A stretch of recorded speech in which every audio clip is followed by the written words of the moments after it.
Acceptance, Part 2. In the previous podcast, I introduced you to the concept of acceptance, the second of the 6 requirements of a contract.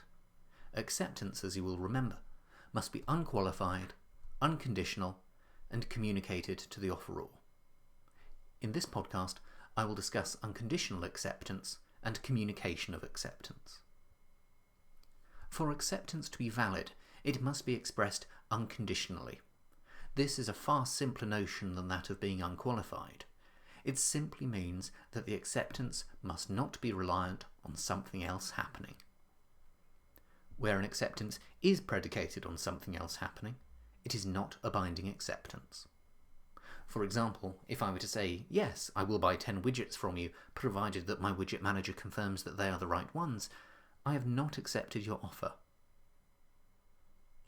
At the point at which my widget manager confirms that they are the right widgets, my acceptance becomes absolute and is binding. If you wish to be sure that your acceptance is valid, keep it clear and simple, and do not introduce other elements to it. If you need to check that they are the right widgets, for example, check first and then communicate. Similarly, if you are the seller and you receive an unclear communication which is potentially an acceptance, if you wish to be certain, you might want to ask the sender whether they intend that to be an acceptance or not. But for an acceptance to be unconditional, it simply means not reliant on something else happening. The third and final aspect of the requirement of valid acceptance is that acceptance must be communicated to the offeror, and what is meant by this is that the acceptance is brought to the attention of the offeror, and the authority is in Taurus and Miles Far East Co. Until the offeror has received the acceptance, no acceptance has taken place. As we have already discussed, a contract need not be in writing, so it follows that there is no requirement that communication of acceptance must be in writing. Indeed, in many contractual situations, acceptance is communicated through conduct. You offer your money to the seller, and they take it and give you a cup of coffee.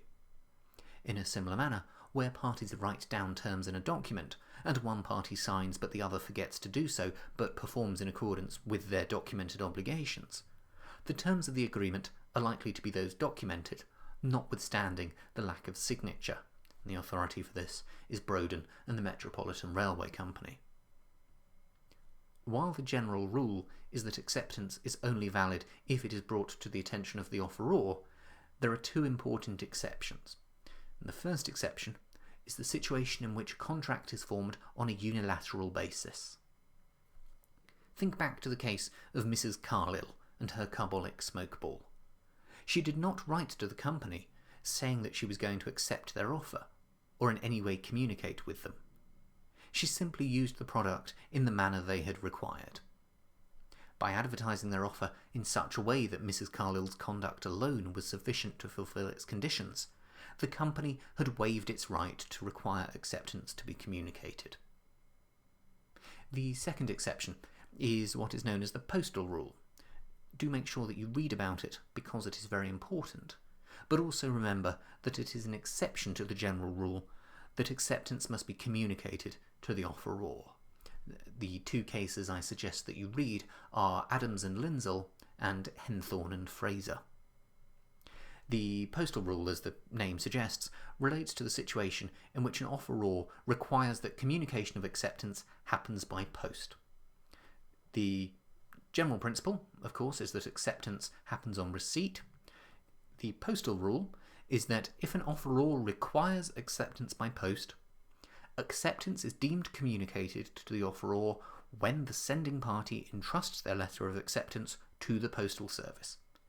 The post service is acting as agent of the offeror. A practical implication of this rule is that there is going to be a period of time, long or short, depending on the efficiency of the postal service, between the sender posting their acceptance and the offeror actually receiving it. This could be a few days. As acceptance is deemed to take place on posting, under the postal rule, the contract will have been formed before the offeror becomes aware of acceptance. If after the acceptance has been posted, but before it is received, the offeror sells the goods in question to someone else, they will have breached the contract, a contract that they did not know about. You might reasonably conclude that the postal rule, as an exception to the general rule, is thus not very favourable to an offeror. What could you do in such a case? Well, you could attempt to expressly exclude the application of the postal rule by making it clear in your offer that acceptance must be received by you. And the Court of Appeal has held that requiring notice in writing is sufficient to mean that the postal rule is disapplied. The case Holwell Securities and Hughes. It must also be reasonable for the respondent to rely on post for the communication of acceptance. If you were to make your offer by way of post and not say anything to the contrary, acceptance by post seems reasonable enough. If, however, you were to telephone your offer to someone, and they said that they would think about it and get back to you, and subsequently posted a letter of acceptance, it is certainly arguable, all other things being equal, that since original contact was made by telephone, replying by post was not reasonable, and that the postal rule should not apply, and that acceptance should only take place on receipt, not on posting. There is a lot of literature on the status of the postal rule as it applies to new technologies, and some of this I think you will find very interesting.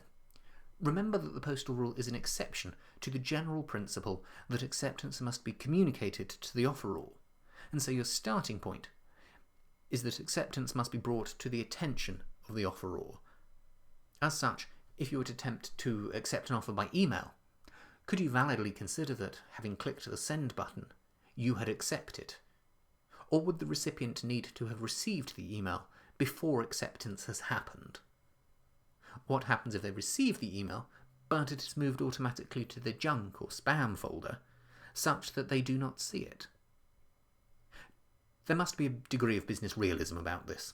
If I send an email and get a bounce back saying that the recipient's mailbox is full, or some other error, it would not be appropriate for me to say, oh well, I clicked send, and so there should be a binding acceptance, knowing full well that the recipient has not and will not receive my email. Take a look at the House of Lords decision in the case of Brinkebon and Stag-Stahl and see what you think. To recap on the law of acceptance, for an acceptance to be valid, it must be unqualified, unconditional, and communicated to the offeror. Without these, acceptance is not valid and there is no contract. I've talked in the previous podcast about counter-offers and questions and their impact on the original offer. In this podcast, I've discussed the implications of making acceptance conditional, that it is not valid acceptance, and the general principle that communication to the offeror requires that acceptance is brought to attention of the offeror, that it is received by the offeror, although there are exceptions to this rule.